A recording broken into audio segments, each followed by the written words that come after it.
are you? Hello, I'm doing fine, Trey.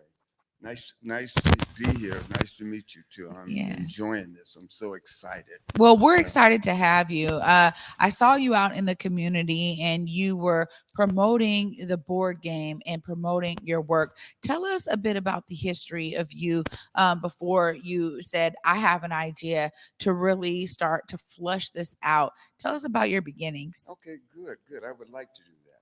First of all, how much time I have? Anyhow, this is how I came about this board game. Speaking to the mic so we can Yeah, hear you. I was in the life. I was living worldly. Um, didn't have a plan. A lot of things that happened starting out when I was a little kid.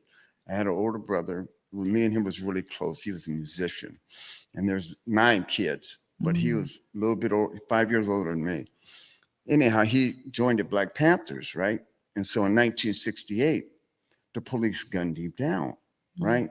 So I'm 12 years old at this point, right? And so me and him was so close, and I was following in his footsteps. So when that happened, you know what? I didn't know what to think. I didn't know what to feel, right? And so what I did, I stuffed it. But someone had to take his place, and I thought it was me, right? For some reason, because me and him were so close, he always came, got me when he was out really late at night. He'd come home, and wherever I'm at, he wakes me up and tell me about all the little things he were doing while he was out, right? And I used to remember this so clearly. But when he left, I'm like, who's going to take his place? So I had another 2 older brothers, right? But they were nothing like us, right? And so I felt a little sense of responsibility at 12 years old. So I really never got to be that child. So what I did immediately, I started committing crime, Mm. right? And one thing led to another. Anyhow, the whole time though, this is what I'm doing. I'm exercising. I was a good athlete. I was a good dancer. My mom used to take me to her little parties and stuff and have me dance for all of the older people, right? And I used to have fun doing it, right? And one thing led to another. So my whole journey was committing crime, getting at this system because they took my brother from me, right? And it was a time where that the revolution was going on, and we were trying to fight for our rights and this kind of thing, right? And my understanding of it was really little. Only thing I understood was that he was gone and someone had to take his place, right? Mm-hmm. And so I kept going, uh, um, making money the wrong way, but I was smart. People used to always tell me, take that negative energy and put it into something positive. I didn't do that. Mm-hmm. I kept doing the things I was doing because it was easy. I was able to help people. I was able to provide financial support to people that needed it in my family, my sisters, my brothers, and everybody, right? And my mind was always geared towards making a lot of money Mm-hmm. to take care of things, right? But I was always getting high too, right? So what happened was, I'm gonna take it because it's a long story. Yeah. I have I OD'd once. I was using dope. I OD'd, right? I was gone, and this this vision of when I was a little kid was running through my mind, right? Playing in the schoolyards, how athletic I was, going to dances and stuff. And I said, "Whoa!" These things was running through my mind while I OD'd. And I said, "Oh, this is what it's like dying," because I used to hear about this. Yeah. Flashbacks. Right. And I heard a voice say, "I'm not done with you." Mm. Right. So I went into a seizure. Right. I came out of that seizure a little while later, and I felt good. I mean, my life was saved, right? But that didn't stop me, right? I kept going. I ended up committing a crime. This is all about God, how God really looked out for me. Okay, Mm. um, I was committing a drugstore burglary, right? And the police came and they shot at me 4 times, right from here to the door. And I said I was hit. I said I'm hit, and they stopped, right? Then I wasn't. So how does that happen? 4 bullets from here to there, and they didn't hit me, right? Wow. So God was looking out for me. This is what I believe, right? Mm-hmm. And so that didn't stop me. I kept going, kept doing things, right? And then, eventually I have one child, right?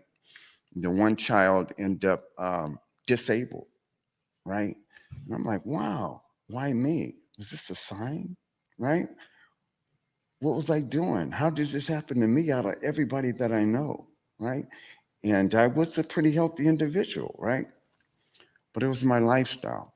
But that didn't stop me. What happened was 2004, I was indicted by the feds, right? And for bank fraud and conspiracy to commit bank fraud, right? And I ended up going to trial. I just basically wanted to see how many people were going to get on the stand and testify against me. I wanted to really see if, if you play the game, you play it right, Mm. right? And five people got on the stand and testified against me. They just told everything, Mm-hmm. right? And I had so much resentment. I was always thinking about how I was going to get them, right? And God, what happened was I appealed the decision because the judge gave me 17 and a half years, right, for some paper crime, Yeah. right? And so he gave it to me. I didn't do nothing about it. I appealed it. I gave him 5.5 years back, Mm. right? So I didn't have to do all that time, right? I ended up doing 11 years, 4 months, 1 day and 20 minutes in the federal penitentiary. But the whole time I was there, for some reason, I didn't have to do a lot of work. And so I exercised. I was exercising all the time and I was going to classes. I was learning things. I was getting into like AA meetings and going to uh, uh, um, attitude classes and stuff, learning about myself. Mm-hmm. And this is what I did. I learned so much about myself and where was my gifts, right? I didn't know what I was going to do when I got out of prison, right? And this was this one little black kid, right? He's smart, really smart. I couldn't stand him though, but he wouldn't let me get away from him. This has never happened to me. Wow. He challenged me. Every time he seen me, he challenged me, right? And he kept asking me, man, what are you going to do when you get out of prison? I really didn't know because money was kind of, I always made money, you know? So he made me think about it. So God was with me. God was with me the whole time. So I went back and I just started praying. God, what am I going to do when I get out of prison? Because I was satisfied with $120,000 a year. He said, man, you got a handicapped child. You should be trying to make $1 million a year, right? He kept Mm. saying this to me, right? And what I did, I went back and I asked God, what was I going to do? I missed the seventh, eighth, ninth, and 10th grade. I didn't go, a week, maybe a month at the max, right? I did all 11th, and the system asked me what I wanted to do when I get out of school, and I told them, and so I did it. I wanted to be a tailor. They said, make us a shirt.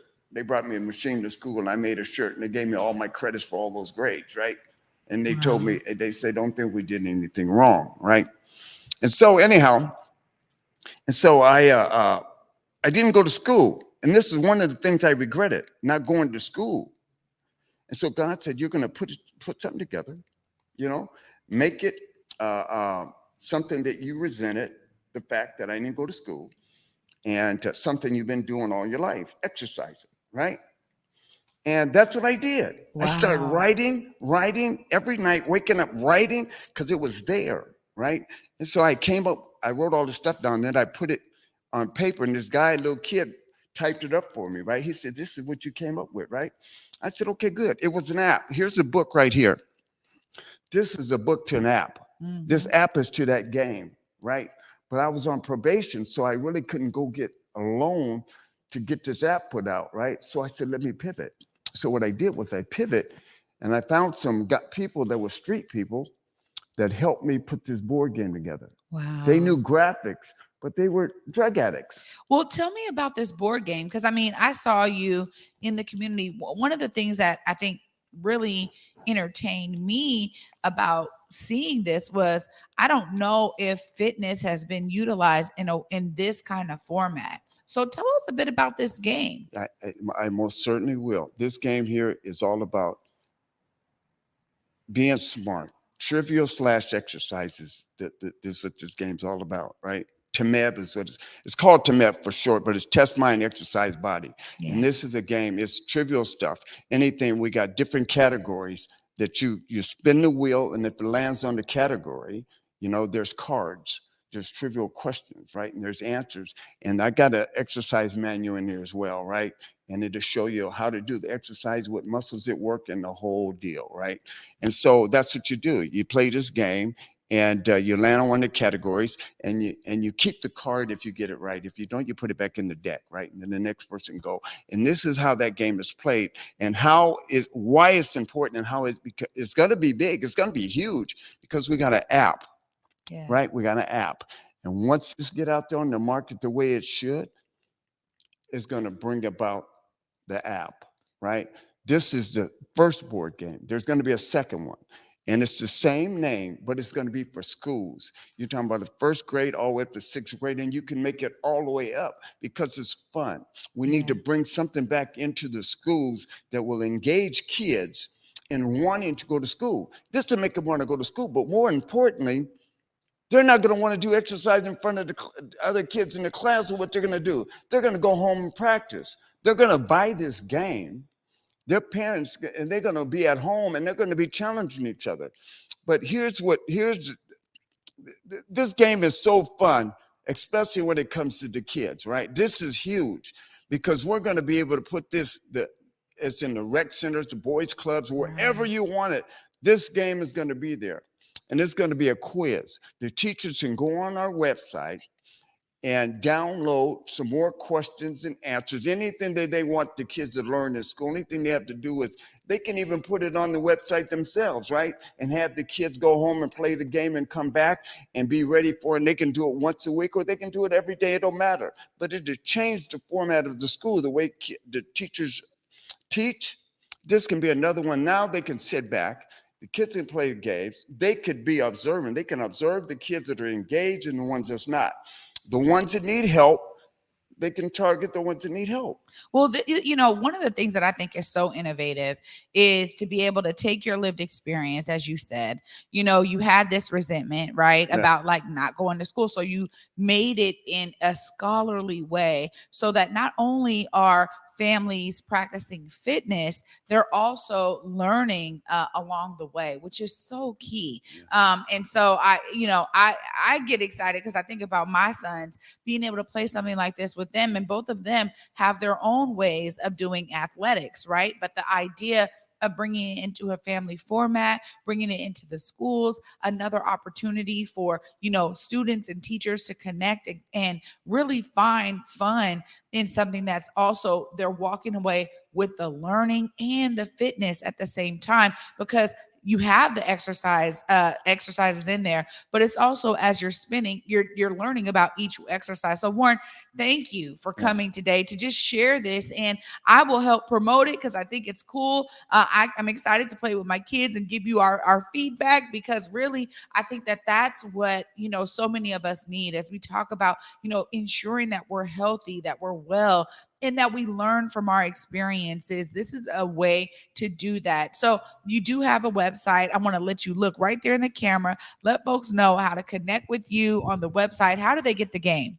Well, the game right now, it's being sold on Facebook, and it's 5 Points to Wellness. You go on to 5 Points to Wellness, and you see the link, and you hit it, and then there's other products on there too, but that's the most important one, is the board game. You go there, and you hit the link, and it opens up, and you can pay with credit card, or you can contact me. I'll deliver if you're within here, or else I can deliver or have it mailed to you. It doesn't matter. There Or we you go. can go to my website. My website is 5 Points to Wellness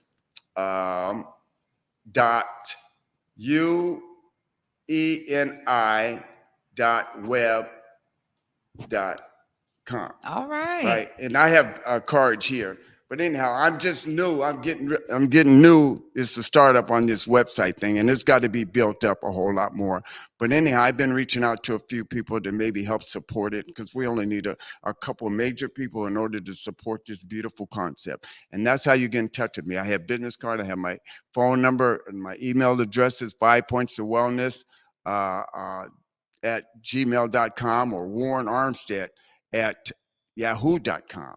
There we So go. there we go, y'all. I enjoyed this, and I'm glad to be here, and hopefully things go well, because This is huge what I got going on, Well, y'all, it and I is want you to know it. huge. It Yeah. is great to be able to celebrate folks like yourself in our community who stepped out and provided some level of opportunity for us to connect a fun time in fitness and learning. So thank you so much, Warren, for joining me today. Thank you. I appreciate it. Absolutely. Okay. Oh,